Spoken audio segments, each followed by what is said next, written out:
ഞാൻ വിളിക്കാം. ഇതെന്താ IAS കോട്ടയിൽ ഒരു IPS സാന്നിധ്യം? IPSനെ അങ്ങനെ ഒരിടത്തുനിന്ന് ഒഴിവാക്കാൻ പറ്റില്ലെന്ന് ഇപ്പൊ മനസ്സിലായില്ലേ? മന്ത്രി ശിവദാസ മേനോന്റെ അദാലത്താ. ഒരു 3-4 മണിക്കൂർ അങ്ങനെ പോയി കിട്ടി. നിങ്ങൾ തന്നെ ഭരണം വാങ്ങിക്കൊടുത്ത് കസേര പിടിച്ചിരുത്തിയതല്ലേ? അനുഭവിച്ചോ? നിങ്ങൾ പിന്നെ IASകാര് ഭരിക്കുന്ന പാർട്ടിക്ക് എതിരായിരിക്കുമല്ലോ. ഞങ്ങൾക്ക് പിന്നെ നിങ്ങൾ ഓടി മാറുന്നത് മാറാൻ പറ്റില്ലെന്ന് മാത്രം. എനിവേ, ഞാൻ ശാലിനി ഒന്ന് കാണാനിരിക്കുമായിരുന്നു. വൈ? ഒഫീഷ്യലോ അതോ അൺഒഫീഷ്യലോ? ഏത് തരത്തിൽ വേണമെങ്കിലും പെടുത്താവുന്നതാണ്. വിഷ്ണുവിന്റെ കാര്യം തന്നെയാ. ആരൊക്കെയോ വല്ലാതെ കയറി നിരങ്ങുന്നുണ്ട് മന്ത്രിമാരുടെ കാൽക്കൽ. അതിന്റെ വാങ്ങൽ രഹസ്യമായി കിട്ടിയെന്ന് തന്നെ പറയാം. അപ്പോ സീരിയസ് മാറ്റർ ആണ്.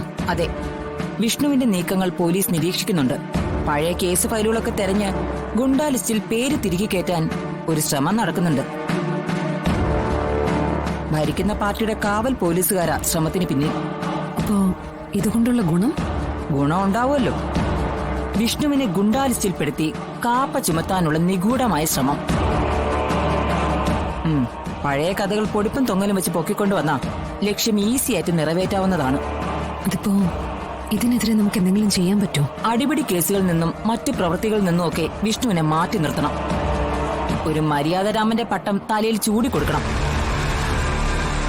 ഒരാൾ തിരക്കി വന്നാൽ പോലും വലിയ കുഴപ്പങ്ങളൊന്നും ഇല്ലാതെ മുന്നോട്ട് പോകുന്നുവെന്ന് പറയിപ്പിക്കണം. എന്താ, പറ്റുമോ? വിഷ്ണുവേട്ടന്റെ കാര്യമാണ്. ശ്രമിക്കാം. ശ്രമിച്ചാൽ മാത്രം പോരാ, വിഷ്ണുവിനോട് ശരിക്കൊന്ന് ശ്രദ്ധിക്കാൻ പറയണം.